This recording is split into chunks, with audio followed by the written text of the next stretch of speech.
It's going for like a playoff game.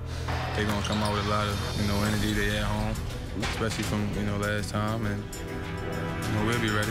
We're fighting an uphill battle for sure, but we're not even putting all that in the air as far as, we got to travel and we're playing an early game. It is what it is, though, and can't make no excuses. They're not going to make no excuses for us. We just got to go out there and put the hard hats on. It's going to be a tough game, and we just need to, have the mental toughness to go in there without a lot of rest, and they're going to be rested, so it's all mental.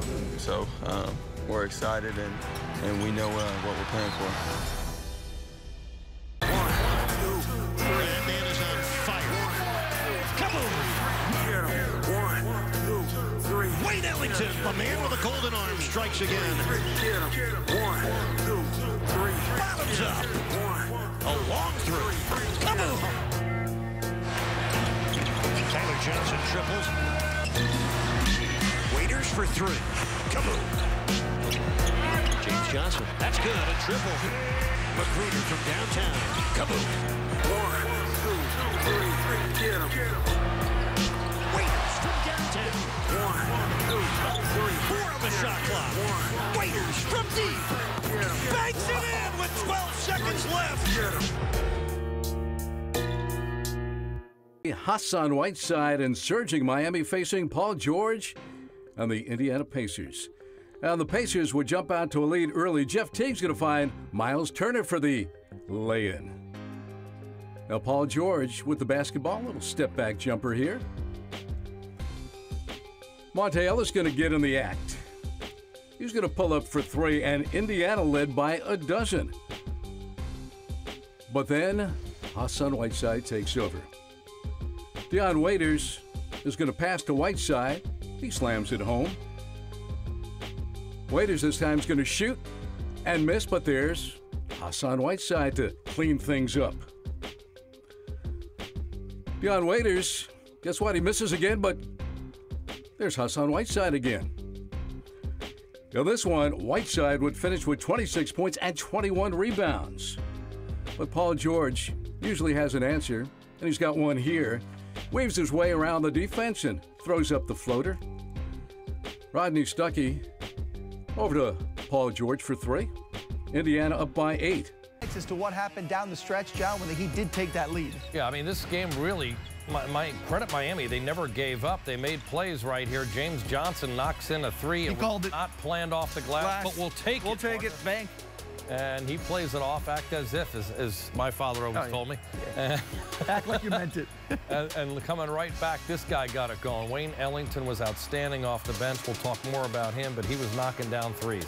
Yeah, he hits the big shot, John. The Heat got to play some defense up by 1. You know the Pacers will turn to Paul George. Yeah, this guy showed why he's a 4-time All-Star. He's got great length at 6'8", shot right over the top of Josh Richardson once he created a little space with that right shoulder. As for the ball movement and finding that shot, here Dion gets a good look, John, but down the stretch as it continued, as you mentioned, not having Goran did throw them off a little bit. I thought it threw them off a little bit. Dion was big, though. I mean, he was not afraid to take the shot. He made one there. Teague has been doing this throughout the course of his career, off the dribble, knocking down runners. Heat down right now by 3.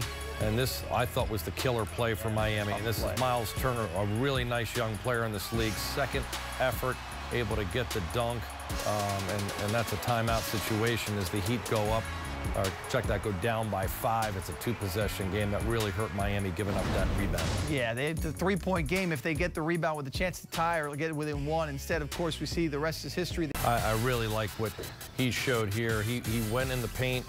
He continued to battle. He actually tied a career-high offensive rebounds. He had 10. I mean, guys hope to get 10 total rebounds in a game. He had 10 offensive rebounds alone. Look at him going right over the top of guys, straight up and down, just bullying his way around Turner.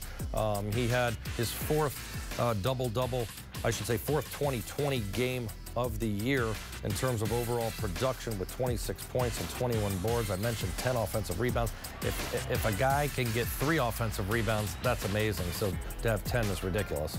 Dion Waiters, meanwhile, I mean, you look at the stat line, it's pretty much what Dion Waiters has been doing for the last 2 months. Yeah, I mean, look, just, keeping the momentum going and mixing up his game here with a nice pull-up jumper. He loves, again, to clear with his left hand dribble, gets the rhythm going, and Suck pulls it back.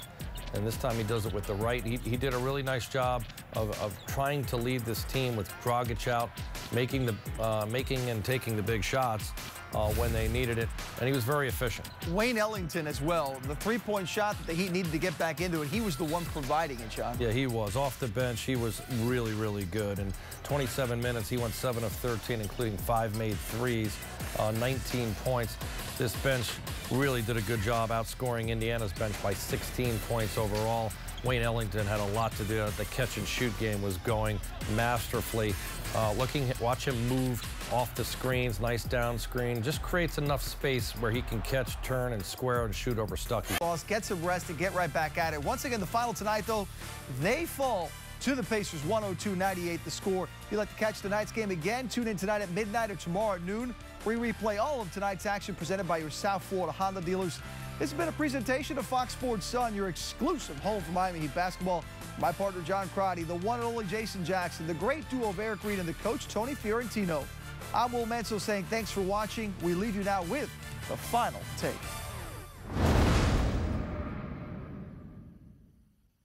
I got it.